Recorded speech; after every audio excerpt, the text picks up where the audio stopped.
Allison Strong is best known for her starring role opposite Adam Sandler and Chris Rock in the Netflix comedy The Week Of, for voicing beloved fifth grade teacher Mrs. Salinas in the hit Netflix animated musical Leo, the Emmy winning series The Marvelous Mrs. Maisel, and Broadway's Bye Bye Birdie and Mamma Mia. But it's her musical talents that caught my interest. An accomplished singer, songwriter, and musician, Allison shares stories and songs from her heart. Her music and story were featured in Diego Luna's documentary series Back Home, filmed in her family's native Colombia. She is a 2023 New Jersey State Council on the Arts Music Composition Fellow. Hello, Allison. How are you?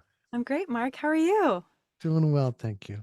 Thank Um, let's start with Bronte. Uh, it's a love letter to a Victorian era Gothic novel, Wuthering Heights. It hmm features a sprawling mansion, a lonely young woman, and a supernatural presence that bewitches and haunts her. Yeah. What was it about the story Wuthering Heights that you could relate to and led to you wanting to write a song about that? I run a songwriting group every week, a small songwriting group since the pandemic, and we have a glass jar of prompts, and I pulled the prompt book, and it brought me back to my favorite book when I was a teenager, which was Wuthering Heights by Emily Bronte. And when you're young, you sort of idealize that sort of dark, romantic character, and live in those fantasies, and so. I've kind of come full circle. I've experienced what I thought I wanted when I was younger. And um, at the time that I was writing that song, there was a recognition that you can write your own narrative and you don't have to live in whatever it is that you're consuming, whether that be a book or television and all those things that we idealize. We can live presently in our lives and fall in love with that, with the people that are in front of us. And so that's what Bronte is about. And uh, the music video, which you were talking about, yes, was filmed in a Victorian mansion in New Jersey, which is my home state.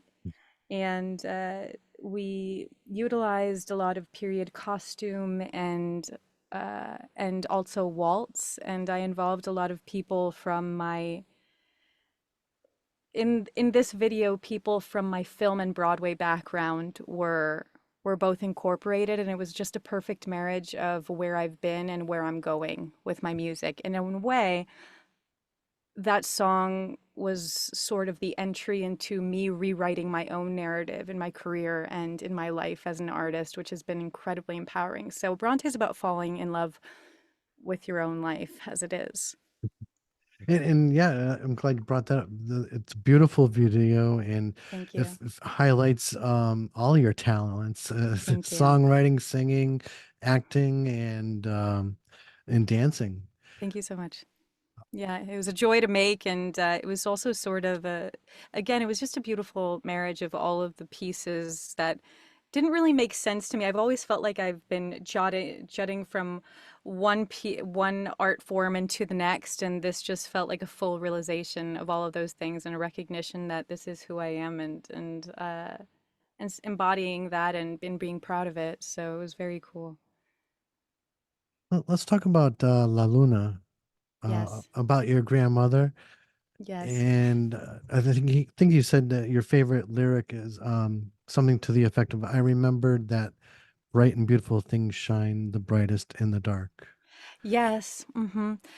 So La Luna was the first song that was written for this album back when I didn't even know that it was going to be an album. My last record was released in 2014. Oh That was wow. called March Towards the Sun. And so we're going into a different celestial body with the moon.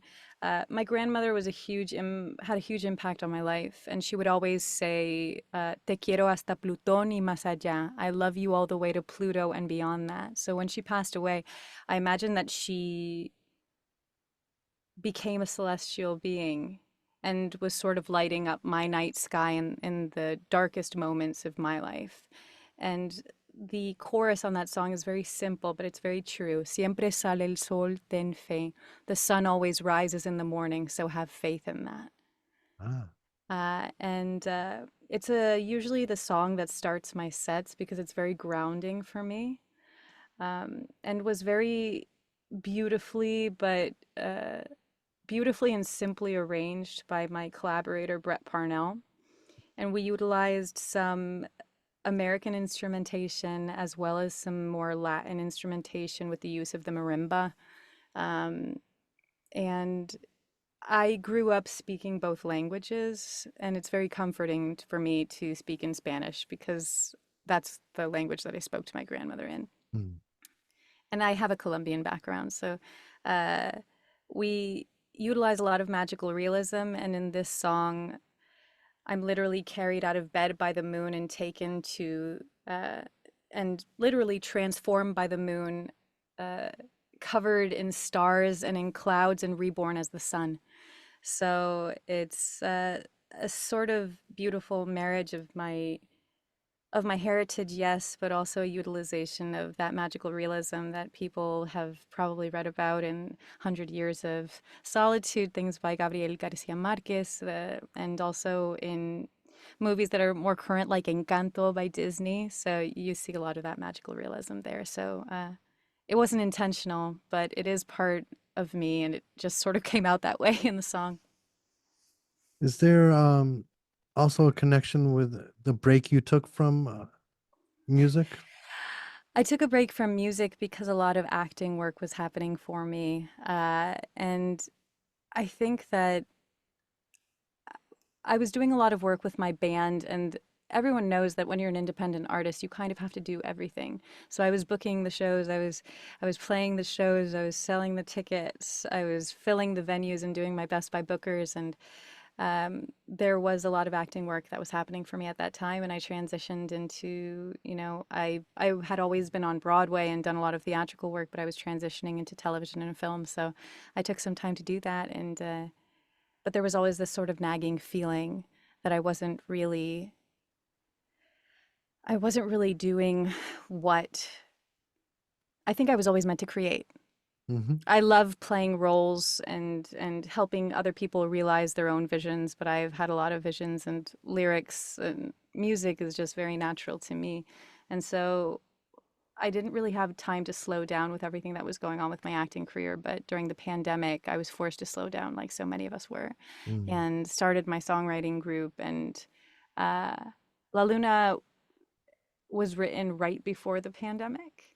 And I released a single right before the pandemic, thinking that maybe I might be able to perform it. It's called Human Years.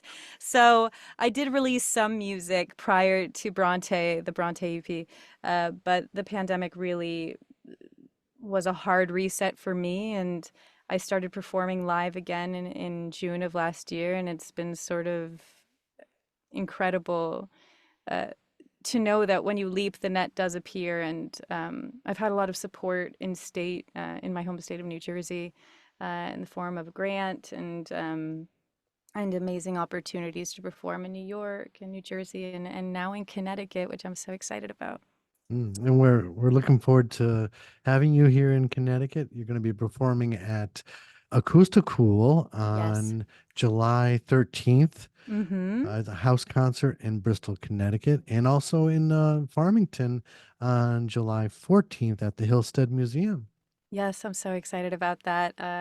The folks at Acousticool are so incredibly warm and generous, and they booked me about a Mm. year ago. And, we're very excited about that. I'll be joined by Tessa Brown, who's a Connecticut native and a Mhm. singer-songwriter, very talented. And then we're gonna do a performance at Hillstead the next day. So each performance is always different for me. I love utilizing different collaborators. So I'm going with my friend and pianist Jeremy Beck on Saturday at Acousticool, and my producer and friend and pedal steel player Brett Parnell for the Hillstead performance. So it's going to be very exciting, and I hope your listeners will join. It'll be a lot of fun.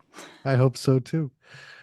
You did I saw a video of you doing a cover of "Are You Gonna Be My Girl" by Jet. Did you do any work with Scott Bradley in Postmodern Jukebox? That was a finalist actually for the PMJ Talent Search a couple of years ago, and people Ah, love that song, and I love it too. But it was a finalist for the competition, so who knows? Maybe you're speaking it into existence for me. That would be wonderful. I do incorporate a little bit of a jazzy touch to some of my performances, depending on the instrumentation that I have, and yeah, that was a lot of fun and a super cool experience. was that arrangement something that you came up with? No, it wasn't. It was theirs. It Oh, was okay. theirs. Yeah, yeah. We had to choose a song from their songbook and utilize that, and it's been viewed quite a few times, and people love it. I'm And one of also, them. yeah, thank you. I appreciate that. But yeah, I love singing covers. I also did a cover of Landslide by Fleetwood Mac Yes. that's a release of mine, and I utilize that in my sets, and it always it's always a crowd pleaser, and it makes people think of their parents or their childhood, and for me it makes me think of my mom, and Mhm. I love performing it. I opened for Leanne Rhymes in November, and I sang that. It was like the sort of penultimate song in my set, and you could hear a pin drop the way that people just Mhm. respond to that song. So yes, it is a permanent part of my set, and I will sing it in Connecticut. Oh, cool. Absolutely. It's one of those, yeah, magical songs on its own, and then you come along, and I think the way you do it is an amazing performance as well. Thank you. It's a simplification of it, but the song is just so profound with the lyrics, and just I think that anybody can sing that song from any point in their life and be able to connect Mm. so deeply to it. I play it on acoustic guitar, and my friend Brett Parnell plays pedal steel on that recording. Um, yeah, it's incredible. I love Stevie Nicks and I love Fleetwood Mac, so it's a great piece. But it's always nice. My mom always says it that people like to hear a mixture of what they know and something new. You know? Right. Yeah. Another artist that I've been listening to over the years, the past few years, is Gabby Moreno, Oh wonderful yes. artist who is helping to familiarize English speaking audiences with beautiful music that might be outside their comfort zone. I love that you're mentioning her. She is a huge Mm. inspiration. I love her Oh, version of cool. Amapola. I love her collaborations with Ricardo Arjona, who's another Guatemalan artist. And what an amazing reference. Thank you for Mm. bringing her up. Wow. Do you think you'll see the day when the top of the Billboard charts features songs in different languages without grouping them into their own categories? I think we're already there. We're seeing that with artists like Rosalia and Carol G and so many artists in the top 40, like Bad Bunny as well. Mm. Uh, we're seeing a lot of that. So I think that the Latin invasion is here to stay. And as always, I think that music is beyond language. It exists in a place beyond language. Yeah. Um, Many times when I perform my sets, I will preface some songs with some explanation, but I think that everything is based off of feel. How does Mm. this song make you feel? And I think it's really positive and powerful when people perform music that represents who they are as people. People respond well to authenticity and being genuine. And so for me, singing in both languages and writing in both languages is very natural. And I look up to artists like Gabby Moreno for sure. And I do think that there will be a day when, and I think that day has already come, when songs will top the charts in both languages. And it's very inspiring. Um, would you like to play a game? Sure. Oh, this is scary. This is All right. scary. I was I was just checking to see if I had any other questions for you. Um, it's called Lyrical Ponderings. I'm going to give you Oh a song. gosh. I'll give you a song title that's in the form of a question. You can either answer the question or tell me who sang the song. Oh gosh, this could be very dangerous. I don't. Wait, so what's the game? Basically, tell me who sang the song I give you, Tell you who sang the song I give you, or there's an option. or just answer the question. Okay. Oh gosh. Pick a number between 1 and 201. Pick a number between 1 and 201. Yeah. Or I can pick one randomly for you. 22? 22. Here we go. Wouldn't it be good?